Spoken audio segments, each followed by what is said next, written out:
Morning business breakfast షోకి స్వాగతం. ఇవాటి స్టాక్ మార్కెట్స్ ట్రెండ్ ఎలా ఉండబోతుంది ఈ అంశంపై మాట్లాడేందుకు మనతో అనలిస్ట్ సిద్ధంగా ఉన్నారు. సో బాలసుబ్రహ్మణ్యం గారు, ఎలా ఓపెన్ అవుతుంది వాళ్ళ మార్కెట్? అదే ఓపెనింగ్ మనకి ఎస్జిఎక్స్ సూచి చూసుకుంటే మాత్రం 20-25 పాయింట్స్ లోవర్ ఓపెన్ అయ్యే ఛాన్స్ ఎక్కువ కనిపిస్తుందండి. బట్ నిన్న ఈవినింగ్ మనకి డేటా పాయింట్స్ 2 వచ్చినాయి కాబట్టి ఇన్ఫ్లేషన్ ఒకటి, IP data. I don't think that will have a major impact on the market. ఎందుకంటే almost I think some of the insiders or maybe some of the experts already think that going forward మనకి month on month ఈ IP data కూడా అంత pertinent కాదు అనేది గతంలో కూడా మనం వాదన విన్నాం. I think some of the capital goods లాంటివి కానీ మైనింగ్ లాంటివి they were all extremely positive. ఇప్పుడు మనకి consumer durables and consumer staples ఇటువంటివి కొద్దిగా they taken a downward beating అండి. So I think going forward అవన్నీ పికప్ అయ్యే ఛాన్స్ ఉంది కాబట్టి మేజర్ ఇంపాక్ట్ మాత్రం ఉండదండి. In my opinion it's going to be completely stock specific or sector specific action. నిన్న కూడా మనం చూసాం కొన్ని సెక్టర్స్ లో some of the stocks have done extremely well. So it's going to be completely very stock specific rally in going forward in the next 10 or 15 days కూడా. మనకి ఈ week almost truncated week అండి. August 15 national holiday, independence day కాబట్టి I think post that అన్ని results కూడా వచ్చేస్తాయి కాబట్టి and later half of the result season లో మనకు వచ్చిన రిజల్ట్స్ అన్ని కూడా ఆశాజనకంగా ఉన్నాయి. ఫస్ట్ లో మనం కొద్దిగా మిక్స్ టైప్ ఆఫ్ రిజల్ట్స్ చూసినా లాస్ట్ 1 week లో వచ్చిన results they were almost really strong results అనే చెప్పాలి. ఇది కాకుండా కొన్ని some of the data points news points which are strong driven, like నిన్న మనకి HDFC and HDFC bank the merger అనేది ఒక మాట. ఇటువంటి ఏదో ఒకటి something or the other will drive the market. And నిన్న మీరు మార్నింగ్ షోలో చెప్పినట్టు కూడా ప్రధాని రెడ్ ఫోర్ట్ నుంచి first time is going to address the crowd or the nation అండి. అప్పుడు ఆయన is going to really outline a lot of packages which are going to have a long term impact on the economy అనేది చాలా strong వాదన మనకు వినిపిస్తుంది. And they will be complete revamp of even the BJP party. ఎందుకంటే నిష్ణాతులు అందులో party office bearers అందరూ కూడా గవర్నమెంట్ లోకి వచ్చారు కాబట్టి they is going to B complete reshuffle of the party as well as expansion of the cabinet అంటున్నారు. అది జరిగినా జరగకపోయినా కానీ his statements will definitely drive some positiveness in the market అండి. బట్ ఓవరాల్ గా కన్సాలిడేషన్ జోన్ లోనే ఉంటుంది probably next few trading sessions దాకా. ఆఫ్టర్ దాట్ ఆగస్ట్ ఎండ్ లోపల మనకి completely it again depends on IMD data అండి. మెటలజికల్ డిపార్ట్మెంట్ వాళ్ళు ఒకవేళ నిజంగా ఇప్పుడు దాకా కూడా long period average between 17 to 19% లో ఉంటుంది. బట్ ఆగస్ట్ ఎండ్ అయ్యేసరికి almost 95 to 96% of LPA long period average మనకి మాన్సూన్ కూడా ఉండొచ్చు అనే వాదన చాలా స్ట్రాంగ్ గా వినిపిస్తుంది. Australians and some of the out side data agencies like metrological వాళ్ళు ఎల్ నీనో ఎఫెక్ట్ మాత్రం డెఫినెట్లీ లేదు అని చెప్పారు కాబట్టి I think that will drive as a positive trigger. But next few more days it's going to be completely stock and sector specific rally అని చెప్పాలి. So traders ఎటువంటి positions తీసుకుంటున్నారు ప్రస్తుతం? అంటే నిన్న మార్కెట్ మనకి చాలా స్ట్రాంగ్ గా క్లోజింగ్ 100 పాయింట్స్ చూసామండి. అయితే ఒకటి గమనించాలి, నిన్న మార్కెట్ లో యాక్టివిటీ అనేది అదర్ స్టాక్స్ లో లేదు, ఓన్లీ ఇండెక్స్ మేనేజ్ మనం చూసాము. ఏవైతే ఆడ్ కౌంటర్స్ ఉంటాయి అంటే ఎప్పుడు మార్కెట్ కి ఎగనెస్ట్ కి వెళ్ళే కౌంటర్స్ ఉంటాయి, నిఫ్టీలో గెయిల్ గానీ తర్వాత ఓఎన్జీసీ ఇటువంటి స్టాక్స్ బాగా పెరగడం చూసాము, భారతి కానీ ఇటువంటివి. కాబట్టి మార్కెట్ ఏంటంటే నిన్న నేను అవన్నీ ఒక టైంలో 2 వరకు కూడా చూస్తే దగ్గర డిక్లైన్స్ ఎక్కువ డామినేట్ చేసాయి ఎన్ఎస్సీలో. అయితే క్లోజింగ్ బేసిస్ కానీ డిక్లైన్ చూస్తే 655 డిక్లైన్స్, 853 అడ్వాన్సెస్. అంటే ఒక మార్కెట్ లో ఒక ఇండెక్స్ లోనే కొంచెం బయింగ్ రావడం చూసాము. అయితే సెకండ్ హాఫ్ నుంచి కొంత బ్యాంకింగ్ స్టాక్స్ లో కొంత అప్ ట్రెండ్ రావడం చూసాము. అయితే ఏదైనా కూడా మార్కెట్స్ ఏంటంటే ఒక రేంజ్ బౌండ్ ఉండే అవకాశం ఉంది. మనం చూసాము ఒక 200 పాయింట్స్ కరెక్షన్ రావడం, మళ్ళీ పెరగడం, తర్వాత మళ్ళీ 7,800 ఆ లెవెల్కి వచ్చినప్పుడు మళ్ళీ ఒక సెల్లింగ్ అనేది చూస్తున్నాము. అయితే ఈసారి నెక్స్ట్ వచ్చే కొద్ది రోజుల్లో కూడా మార్కెట్ కన్సాలేషన్ లో ఉండే అవకాశం ఉంది. చాలా వరకు స్టాక్ స్పెసిఫిక్ యాక్షన్ అనేది ఉంటుంది. అయితే ఎఫ్ఐసి ఇన్వెస్ట్మెంట్ అనేది లాస్ట్ కొన్ని రోజులుగా అంత ఎంకరేజింగ్ ఉండలేదు. అంటే ఒక రోజు కొనడం ఒక రోజు అమ్మడం ఈ విధంగా చేస్తున్నారు. కాబట్టి ఎఫ్ఐస్ మళ్ళీ ఇంతకు ముందు ఒక 1 month 1.5 month బ్యాక్ ఏ విధంగా ఇన్వెస్ట్మెంట్ చేశారో అదే విధమైన ఇన్వెస్ట్మెంట్ వస్తే తప్ప మార్కెట్ లో ఇప్పట్లో పెద్దగా అప్ ట్రెండ్ అయితే ఉండకపోవచ్చు. At the same time down trend కూడా పెద్దగా డౌన్ సైడ్ ఎక్స్పెక్ట్ చేయలేము. ఎందుకంటే 7560 ఆ లెవెల్లో చాలా హ్యూజ్ సపోర్ట్ అనేది నిఫ్టీకి చూసాము. అక్కడ నుంచి మార్కెట్ రికవరీ చూసాము. అయితే స్టాక్ స్పెసిఫిక్ యాక్షన్ అనేది ఈ రోజు కూడా ఎక్కువ ఉంటుంది. అయితే నిన్న స్ట్రాంగ్ ఉన్న బ్యాంకింగ్ కౌంటర్స్ లో కొంత ప్రాఫిట్ బుకింగ్ రావడానికి అవకాశం ఉంటుంది. హైయర్ లెవెల్లో బ్యాంకింగ్ స్టాక్స్ ని కొంత సెల్ చేయమంటాను. నిన్న ఇన్ఫ్లేషన్ డేటా కూడా సిపిఐ డేటా కూడా కొంత నెగిటివ్ ఉంది. ఇన్ఫ్లేషన్ కొంత పెరగడం చూసాము. మరి ముఖ్యంగా ఫుడ్ ఇన్ఫ్లేషన్ బాగా పెరిగింది. మరి అందులో కూడా వెజిటబుల్ ఇన్ఫ్లేషన్ ఆల్మోస్ట్ డబుల్ అయింది కాబట్టి కొంత ఈ లెవెల్లో బ్యాంకింగ్ స్టాక్స్ ఆగొచ్చు. దీంతో పాటు కొంచెం హై బీటా స్టాక్స్ లో కూడా నిన్న లో నుంచి రికవరీ వచ్చినా కూడా హై లెవెల్ సస్టైన్ కాలేకపోతున్నాయి. మరి ముఖ్యంగా మిడ్ క్యాప్ స్టాక్స్ ఏమాత్రం పార్టిసిపేషన్ లేదు. అయితే ఈ రోజు నిఫ్టీ మాత్రం కొంచెం వీక్ గా ఓపెన్ అవ్వచ్చు. వీక్ ఓపెనింగ్ లో మాత్రం 7,700 దగ్గర నిఫ్టీ కానీ సస్టైన్ అయితే లోయర్ లెవెల్ లో బై చేయమంటాను. 7,720 దగ్గర నిఫ్టీకి రెసిస్టెన్స్ ఉంటుంది. ఓవరాల్ గా చెప్పాలంటే range bound stock specific action కొనసాగే అవకాశం ఉందండి. కాలర్స్ లైన్ ఉన్నారు. రంగమణి వైజాగ్ నుంచి. హలో హలో అడగండి రంగమణి. బాలా గారు గారి క్వశ్చన్, మరి సింటెక్స్ 1 year కోసం ఈ టైం తీసుకోవచ్చండి ఇన్వెస్ట్మెంట్ కోసం? యాక్చువల్లీ సింటెక్స్ ఆల్మోస్ట్ 15-16 రూపీస్ నుంచి క్లోజ్ టు 80 to 100 రూపీస్ దాకా చాలా స్ట్రాంగ్ ర్యాలీ చేసామండి. But Sintex is one of the good companies. Last 2-3 years లో వాళ్ళ కొద్దిగా FCCB foreign exchange పరంగాను raw material pricing పరంగా కొద్దిగా ప్రాబ్లమ్స్ ఉన్నాయి. బట్ 1 year అంటున్నారు కాబట్టి 12 to 18 months లో నాట్ అ బ్యాడ్ ఐడియా. కానీ ఒక్కసారి మాత్రం కొనదండి, ప్రాబ్లీ 2-3 ప్రైస్ పాయింట్స్ లో. And there are other companies same plastic processing దాంట్లోనే there are better companies. Recently మన నీల్ కమల్ ప్లాస్టిక్స్ ఒకటి, విమ్ ప్లాస్ట్ ఇటువంటివి కూడా ఉన్నాయి. సో ఒకవేళ కొంచెం లార్జ్ అమౌంట్ కమిట్ చేయాలంటే మాత్రం ఈ 1 or 2 కంపెనీస్ లో కూడా అపార్ట్ ఫ్రమ్ సింటెక్స్ ఇందులో కూడా ఇన్వెస్ట్ చేసుకుంటే బెటర్ అండి. తర్వాత అనంతపురం నుంచి ప్రభాకర్. హలో హలో అడగండి ప్రభాకర్. సార్, గుజరాత్ అనేది ఒక 8 రూపాయల నుంచి 19 రూపాయల వరకు వచ్చి ఇప్పుడు 12 రూపాయల వరకు ఉంది. ఇది ఇప్పుడు ఈ రోజు బై చేయించా సార్? ఈ రోజు అంటే దేనికి ఒకటే మీరు ట్రేడింగ్ కోసం అడుగుతున్నారో లేకపోతే ఇన్వెస్ట్మెంట్ కోసం అడుగుతున్నారో తెలియదండి. బట్ ఇటువంటి స్టాక్స్ అనేది కొంత హై రిస్క్ అనేది మీరు ఉంటుందండి. స్టాక్ చాలా వోలటాలిటీ స్టాక్స్. అయితే ఒకప్పుడు ఫండమెంటల్స్ చాలా స్ట్రాంగ్ ఉన్నవి ఉండేవి ఈ స్టాక్ కి, తర్వాత స్లోగా ఏంటంటే వీక్ గా చూసామండి. అయితే ఇప్పట్లో కొంచెం ఒక చిన్న అప్ ట్రెండ్ వచ్చినా కూడా అది ఏంటంటే ట్రేడింగ్ పరంగా మీరు కొనాలనుకుంటే ఒక మూమెంటం కొంచెం అప్ ట్రెండ్ ఉంది కాబట్టి కొంచెం కొనేసి మళ్ళీ ఒక 4 to 5%, 10% లోపల ఎగ్జిట్ అయితే తీసుకోండి. ఇన్వెస్ట్మెంట్ కి అయితే ఈ స్టాక్ సజెస్ట్ చేయండి. ట్రేడింగ్ పరంగా మీరు బౌన్సెస్ వచ్చినప్పుడు మీరు ఎగ్జిట్ అయిపోతే బై చేయమని చెప్తారండి. సంపత్ కరీంనగర్ నుంచి తర్వాత కలర్. హలో అడగండి సంపత్. గుడ్ మార్నింగ్ బాలా గారు. సార్ గుడ్ మార్నింగ్ అండి. సార్ ఐడియా ఒకటి, ఐడియా సార్, ఐడియా 170 లో ఉంది సార్. ఇంకొకటి అపోలో టైర్ సార్ 185 లో తీసుకున్నాను సార్. ఈ రెండు ఉంచి మన ధర లేకపోతే తీసేయమంటారు. లాంగ్ టర్మ్ సార్ నేను. లాంగ్ టర్మ్ అయినా కానీ definitely Apollo tyres may give you a better return అండి. Idea cellular generally telecom companies they will take a lot of time to really give you good return. అంటే recent times లో telecom is a completely turn around story and some of the telecom companies are doing extremely well. అంటే recently మనం చూసాము భారతీయ ఎయిర్టెల్ కూడా almost life time high hit అయింది. But Idea Cellular లాంటి దాంట్లో మాత్రం డెఫినెట్లీ మీరు కొంచెం ట్రేడ్ చేసుకుంటుండాలి. బికాస్ వీటికి ఈక్విటీ క్యాపిటల్ అనేది కొద్దిగా ఎక్కువ ఉంటుందండి, హ్యూజ్ ఈక్విటీ క్యాపిటల్ ఉంటుంది. And secondly they have huge capital expenditure. ఈ పర్టికులర్ ఇండస్ట్రీకి క్యాపిటల్ ఎక్స్పెండిచర్ ఎక్కువ అండ్ రిటర్న్స్ అనేవి లాంగ్ టర్మ్ లో ఉంటాయి కాబట్టి కొద్దిగా స్వల్పంగా ట్రేడ్ చేసుకుని యావరేజ్ కాస్ట్ తగ్గించుకోండి. But both of them are decent companies. Vizianagaram నుంచి చంద్రశేఖర్ తర్వాత కాలర్. హలో చంద్రశేఖర్ అడగండి. హలో అడగండి ప్రశ్న అడగండి. సార్ నమస్తే అండి.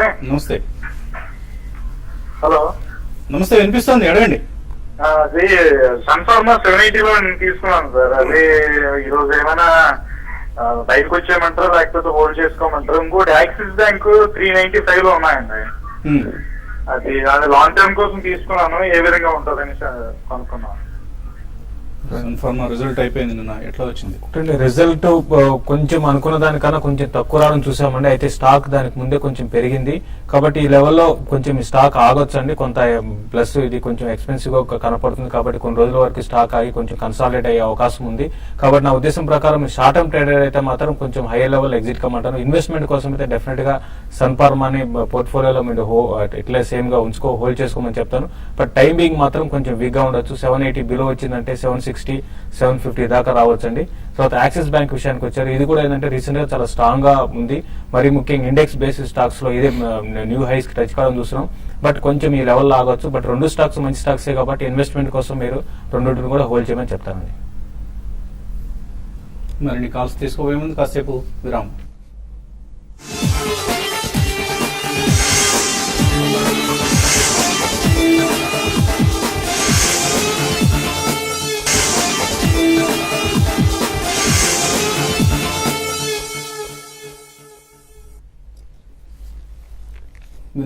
బ్రేక్ఫాస్ట్ షోకి తిరిగి స్వాగతం. తర్వాత కాలర్ లైన్ లో ఉన్నారు, ఛత్తీస్గఢ్ నుంచి రాజు. హలో హలో, అడగండి రాజు. నమస్కారం అండి. నమస్తే. ఇప్పుడు ఇది నేను రిలయన్స్ కావాలి 1000 కావాలి కరాలండి, అది దాని సంగతి తెలుసుకుందాం. 1000 కాల్ కొన్నారు రిలయన్స్. ఏం చేయాలి? లాస్ట్ కొన్ని రోజులుగా చూసామండి, రిలయన్స్ చాలా రేంజ్ బౌండ్ ట్రేడ్ అవుతుంది. అయితే రీసెంట్ గా ఎంత ఫాల్ వచ్చినా కూడా 980 పైనే సస్టైన్ అవుతుంది కాబట్టి అదొక పాజిటివ్ అంశం అండి.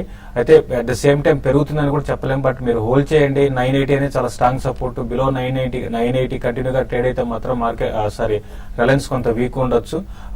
రీసెంట్ గా రిజల్ట్ చాలా స్ట్రాంగ్ రిజల్ట్ అనౌన్స్ చేశారు కాబట్టి నెక్స్ట్ అప్ ట్రెండ్ వచ్చినప్పుడు 1020 దాకా పెరిగే అవకాశం ఉంది. మీరు హోల్డ్ చేయండి, బట్ ఏంటంటే కాల్ అనేది కొంచెం డిటీరియేట్ అయిపోతుంటుంది కాబట్టి దాన్ని జాగ్రత్త చూసుకోండి. 1 or 2 days లో 980 పైన 990, 994 దాటిందంటే 1020 దాకా పెరగొచ్చండి. తర్వాత కాలర్ హైదరాబాద్ నుంచి రవి. హలో హలో, అడగండి రవి. నమస్తే సార్. నమస్తే. సార్ టాటా గ్లోబల్ మ్మ్. 168 లో తీసుకున్నాం ఒక 6 నెలల క్రితం. మ్మ్. దాని పరిస్థితి ఏంటి సార్? అదేవిధంగా ఎన్హెచ్పిసి వారి 28 లో తీసుకున్నాం. So Tata global and NHPC. Yeah, NHPC, I don't think it's a great company to hold for investment and you can almost consider it as a single product company. Hydroelectricity lo undi and it's got a huge equity and so there is a strong trading community which participates in the progress of the stock. But Tata Global అనేసరికి మాత్రం if you have another 2 years time frame, I think మీరు కొద్దిగా add చేసుకుని you must also keep trading in the stock అండి. ఎందుకంటే recent times లో మనకి star bucks తో వాళ్ళకు కుదుర్చుకున్న ఒప్పందంలో ఎక్స్పాన్షన్ అనేది అంత ఆశాజనకంగా లేదు. అండ్ నెక్స్ట్ 1 or 2 years లో some of the parts valuation అనేది దానికి రావచ్చు.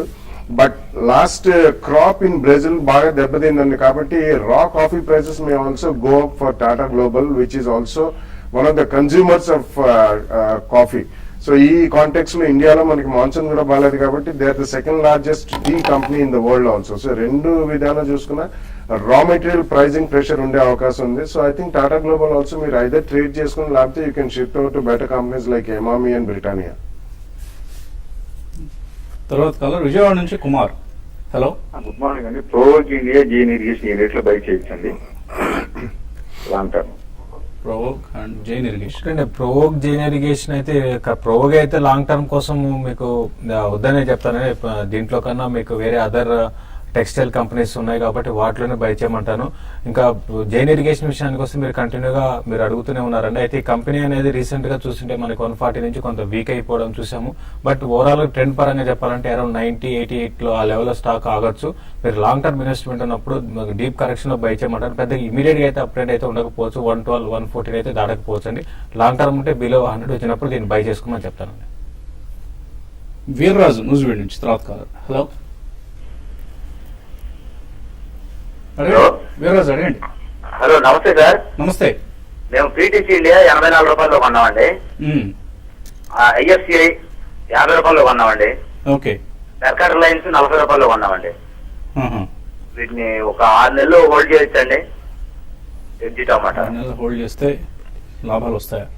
I think 6 నెలల్లో కూడా all the 3 counters which you have chosen trade చేసుకోవాలండి. These are not kind of companies which can give you a multi-bagger type of returns or one way up వెళ్ళేది కాదండి. Fairly liquid stocks మీరు ఎంచుకున్నవన్నీ కూడా. కాబట్టి 6 months ఉంచుకున్న మీకు 5-7% 3-5% spurts వచ్చినప్పుడు ఒకసారి అమ్మి మళ్ళీ లోవర్ లో కవర్ చేసుకుని యావరేజ్ కాస్ట్ తగ్గించుకుంటే బెటర్ అండి.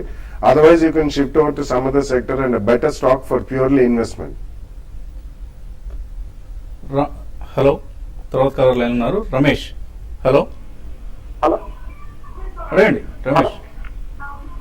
హలో, వినిపిస్తుంది అడగండి. కాకినాడ ఫర్టిలైజర్ మిస్టేక్ అవుతుంది, ఏం చేయాలండి? కాకినాడ ఫర్టిలైజర్ కాకినాడ ఫెర్టిలైజర్ పరిస్థితి ఏంటి? మీ డౌట్ ఏంటి దానికి సంబంధించి? అది లిస్ట్ కావట్లేదు, ఏం చేయాలండి? లిస్ట్ కావట్లేదు, ట్రేడింగ్ కావట్లేదు అంటారా? ఏం చేయాలి? ఫెర్టిలైజర్స్ ఇది చాలా మంది గతంలో కూడా అడగడం జరిగిందండి. At least for more than couple of years. అది మనం చేతుల్లో అయితే ఏం లేదు. రెగ్యులేటర్ కానీ లేకపోతే మీరు you should write to the company అండి. బట్ డెఫినెట్లీ మన చాలా మైనారిటీ షేర్ హోల్డర్స్ చేతుల్లో ఉన్నాయి. అది రీలిస్టింగ్ ఎప్పుడు అవుతుంది అనేది unless the regulator takes some strong action మనం అంతకంటే చేయగలిగింది ఏం లేదు. You can just right to the company and almost otherwise pray to God అంతే. అంతకంటే మనం చేయగలిగిన పని ఏం లేదు. రమేష్ హైదరాబాద్ నుంచి తర్వాత హలో. నా దగ్గర జిఎంఆర్ ఇన్ఫ్రా ఒక లాట్ ఉందండి, అసెట్స్ తీసుకున్నాను 26 లో. ఉంచుకో, ఈ రోజు రిజల్ట్స్ ఉన్నాయి కదా, ఉంచుకోవచ్చా క్లోజ్ చేయమంటారా? అట్లాగే కాల్ కూడా ఉంది 35 లో. 35 కాల్ 35 కాల్ అంటే చాలా మీరు out of the money call తీసుకున్నారండి. ఇప్పుడు మార్కెట్ ఏమీ అంత ఎంకరేజింగ్ గా లేదు, మార్కెట్ బులిష్ లేదండి. కాబట్టి మీరు 35 కాల్ అయితే బెటర్ ఏంటంటే క్లోజ్ చేయమంటాను. ఇక్కడ ఫ్యూచర్ లో 26 rupees call, sorry 26 rupees future లో తీసుకున్నా అన్నారు. నిన్న కూడా వీక్ గా ఉందండి. అయితే రిజల్ట్ ఏ విధంగా వస్తుంది ఎగ్జాక్ట్ గా చెప్పడం చాలా కష్టము. బట్ రిజల్ట్ వచ్చినాక స్టాక్ కానీ 26 పైన సస్టైన్ కాగలిగితే మీరు హోల్డ్ చేయండి. రిజల్ట్ కానీ కొంచెం బాగా వచ్చాయంటే మళ్ళీ స్టాక్ లో ర్యాలీ వచ్చి అరౌండ్ 30-32 ఆ లెవెల్ వరకు రావచ్చు. మీ కాల్ అండ్ 2 తర్వాత ఫ్యూచర్ లో పొజిషన్ హోల్డ్ చేయండి. 26 పైన హోల్డ్ చేయండి. బట్ కాల్ మాత్రం బెటర్ ఏంటంటే 1-2 రోజుల్లో స్టాక్ బాగా పెరిగినప్పుడు, షార్ట్ కవరింగ్ ర్యాలీ వచ్చినప్పుడు మీరు కాల్ ఎగ్జిట్ కమని చెప్తానండి. తర్వాత షికాగో నుంచి శేషాద్రి హలో. హలో అండి sir, good morning sir. Good morning. Sir నేను RS software India private limited గురించి మాట్లాడాలనుకున్నాను అండి. ఏ కంపెనీ అండి? RS RS soft India limited. Okay, అడగండి ఏంటి ప్రశ్న మీది? నేను అదే ఇప్పుడు బై చేయొచ్చండి, 447 లో ఉంది, ఇప్పుడు బై చేయొచ్చండి, మీ అడ్వైస్ ఏంటండి? ఆర్ఎస్ సాఫ్ట్వేర్ కొనొచ్చా? Yeah, I think you can take a small exposure right now, and if there is a 10 to 12% correction, second price point lo kuda konamani cheptanu. They are one of the strongest in payment gateways, and especially వాళ్ళు first నుంచే కూడా niche product market లో ఉన్నారు, and payment gateways లో they are very strong. And going for next 3-6 months లో మనకి RBI పరంగా even payment banks కూడా పర్మిషన్ ఇచ్చే అవకాశం ఉంది. అండ్ వీళ్ళు prime and first mover advantage RS software ఉంది. అండ్ ఈటైలింగ్ కూడా మనకి పోను బాగా పెరుగుతుంది. కాబట్టి I think RS software has got a bright future. First price point you can buy right now, maybe about 10% downward you can buy the second price point. It's a good company. అలాగే email సందేహాలు కూడా వచ్చాయి మనకు. KS మూర్తి అడుగుతున్నారు, Educomp NIT ఈ రెండు hold చేస్తున్నారు, holder exit. ఎడ్యుకామ్ మాత్రం మీరు ఎగ్జిట్ కమ్మని చెప్తారండి. అంత ఎంకరేజింగ్ గా ఉండలేదు కంపెనీ. ఈవెన్ లాస్ లో కూడా ఎక్కువ లాస్ లో మనం ప్రకటిస్తుంది, కాబట్టి పెద్దగా పెరిగే అవకాశం లేదు. ఎన్ఐటి మాత్రం టైం బీయింగ్ హోల్డ్ చేయండి. బట్ ఎడ్యుకేషన్ కి ఇటువంటి కంపెనీస్ అయితే ఫ్రాంచైజీ టైప్ ఉన్న కంపెనీస్ లో రీసెంట్ గా బాగా డౌన్ ట్రెండ్ ఉందండి, కాబట్టి పెద్దగా ఉండకపోవచ్చు అప్ ట్రెండ్ అయితే. స్పీక్ 22.75లో కేసీపీ 50 రూపాయలు ఉన్నాయి, లక్ష్మీ సంతాల ఎగ్జిట్ కావచ్చా, వెయిట్ చేయొచ్చా? I think it's better to exit, and I don't think there's a great future for both the companies. Currently exit అయ్యి వేరే సెక్టర్స్ అండ్ గుడ్ కంపెనీస్ లో ఇన్వెస్ట్ చేసుకోండి. Shivakumar LIC housing finance 234లో profit లో ఉన్నారు, GAIL profit లో ఉన్నారు, భారతీయ ఎయిర్టెల్ లాస్ లో ఉన్నారు, ఏం చేయాలి? భారతీయ ఎయిర్టెల్ రీసెంట్ మంచి ర్యాలీ చూసామండి, కాబట్టి మీరు మరీ హైలో కొంటే మాత్రం చెప్పలేము. అయితే మీ రేటుకు వచ్చే అవకాశం ఎక్కువ ఉంది. ఎల్ఐసి హౌసింగ్ ఫైనాన్స్ కూడా హోల్డ్ చేయండి, అన్ని స్టాక్స్ కూడా హోల్డ్ చేయండి. టైం బీయింగ్ కొంత వీక్ ఉన్నా కూడా అన్ని కూడా మంచిగా పెరిగే అవకాశం ఉందండి. వోల్టాస్ 200 పుట్ నిన్న తీస్తున్నారు, ఆదర్శ్ కుమార్ ఒక లాట్ తీస్తున్నారు, ఏం చేయాలి? లాస్ లో ఉన్నారు. ఇప్పుడే మీరు స్టాక్ అయితే చాలా స్ట్రాంగ్ గా ఉండే అవకాశం ఉందండి. ఈ రోజు కూడా నిన్న కూడా వీక్ ఉన్నా కూడా మార్కెట్ కొంచెం ఇది ఒక అప్ ట్రెండ్ లో ఉంది. మీరు ఈ రోజు ఒకవేళ ఏమాత్రం డిప్ వచ్చినా కూడా మీరు బెటర్ అనేది కవర్ చేయండి. అయితే అట్ ద సేమ్ టైం 210 దగ్గర స్టాప్ లాస్ పెట్టుకొని మీరు హోల్డ్ చేయమని చెప్తానండి. Vamsikrishna Kaveri seeds, UltraTech cement ఇంట్రాడేకి తీసుకోవచ్చు, ఇంట్రాడే స్ట్రాటజీ ఎలా ఉండాలి? కావేరీ సీడ్స్ అయితే ఇంట్రాడే కి అనుకూలమైన స్టాక్ కాదండి. వాల్యూమ్స్ కూడా అప్పుడప్పుడు జరుగుతాయి, కానీ ప్రతిరోజు ఎక్కువ హై జరగవు. కాబట్టి వీటిలో కానీ మీరు ఫ్యూచర్ లో ఎక్కువ యాక్టివిటీ ఉన్న స్టాక్స్ లో ఇంట్రాడే చేయమంటారు. అల్ట్రాటెక్ సిమెంట్ అయితే మాత్రం మీరు ఈ రోజు కొంచెం హై లెవెల్ సెల్ చేయమని చెప్తారండి. మనపురం ఫైనాన్స్ 23లో హోల్డ్ చేస్తున్నారు, నారాయణమ్మ అనంతపురం నుంచి, ఎలా ఉంటుంది? I don't think it's a great idea and for investment also. Adi ammesi I think you should buy into South Indian Bank and at least have a 12-18 months view. Srikakulam Rajesh Babu GMR infra 5 సంవత్సరాలుగా hold చేస్తున్నారు, average price 30 రూపాయలు, long term కోసం hold చేయొచ్చా? ఇంకొక 5 సంవత్సరాలు అయితే hold చేయమంటారండి. ఇప్పుడు 10 years కి మీకు మంచి రిటర్న్ రావచ్చు, బట్ వెయిట్ చేయమని చెప్తారండి ఏదైనా కూడా. ఎన్హెచ్పిసి 24 రూపాయలకు ఉన్నారు, మంచిదే అని కంపెనీ పరంగా మంచిదేనండి, కానీ ఇందాకే చెప్పినట్టు గ్రేట్ రిటర్న్ అయితే రాదు, హ్యూజ్ ఈక్విటీ ఉంది, అందుకని ఇందులోంచి ఎగ్జిట్ అయిపోయి సౌత్ ఇండియన్ బ్యాంక్ అనుకోండి. ఎద్దనపూడి రవిబాబు బిఈఎంఎల్ 750 రూపాయలు, సువేన్ లైఫ్ 102 రూపాయలు ఉన్నాయి. 2 స్టాక్స్ హోల్డ్ చేయొచ్చా? రెండు కూడా హోల్డ్ చేయండి. బిఎంఎల్ అయితే రీసెంట్ డేస్ లో ఒక హై నుంచి కరెక్ట్ అయ్యి బాగా కరెక్ట్ అయిందండి. అయితే కొంత ఆగొచ్చు ఈ లెవెల్లో. రెండు కూడా హోల్డ్ చేయమని చెప్తానండి. సయ్యద్ ఇమ్రాన్ సేమ్ ఆన్సర్ అండి. జిఎంఆర్ ఇన్ఫ్రా డైమండ్ అన్న పేరుతో వచ్చింది. హెచ్ఎఫ్సిఎల్ ఎన్హెచ్పిసి కరెంట్ లెవెల్స్ తీసుకోవచ్చా? No, I don't think you should buy both the companies and avoid both the companies. Muralikrishna Nifty puts ఉన్నాయి, క్యారీ చేయొచ్చా? అంటే ఈ రోజు కొంచెం ఒక డిప్ వస్తుందండి. బట్ క్లోజింగ్ అనేది ఇంపార్టెంట్. 77 పైన ఈ రోజు కానీ క్లోజ్ కాకపోతే నిఫ్టీ క్యాష్ నిఫ్టీ మీరు పుట్టిన హోల్డ్ చేయండి. ఒకవేళ ఈ రోజు కూడా మైనస్ లో ఓపెన్ అయ్యి మళ్ళీ క్లోజింగ్ అప్ ట్రెండ్ వస్తే మాత్రం బెటర్ ఏంటంటే కొంచెం market short term up trend కొనసాగే అవకాశం ఉందండి. అన్సాల్ ప్రాపర్టీస్ వెంకటరాజు అడుగుతున్నారు. ఆయన 1000 షేర్స్ ఇన్వెస్ట్ చేశారు, హోల్డ్ చేస్తున్నారు. లాంగ్ టర్మ్ కోసం హోల్డ్ చేయొచ్చా? No, definitely no, and I think you should come out of it and invest in better stocks, especially South India based Shobha Developers, Purvankara, ఇటువంటి వాటిలో పెట్టుకుంటే best అండి. ఇంకా చాలా మెయిల్స్ ఉన్నాయి కానీ సమయం కూడా మించిపోయింది. మధ్యాహ్నం 1:30 మళ్ళీ స్మార్ట్ ఇన్వెస్ట్లో కలుద్దాం.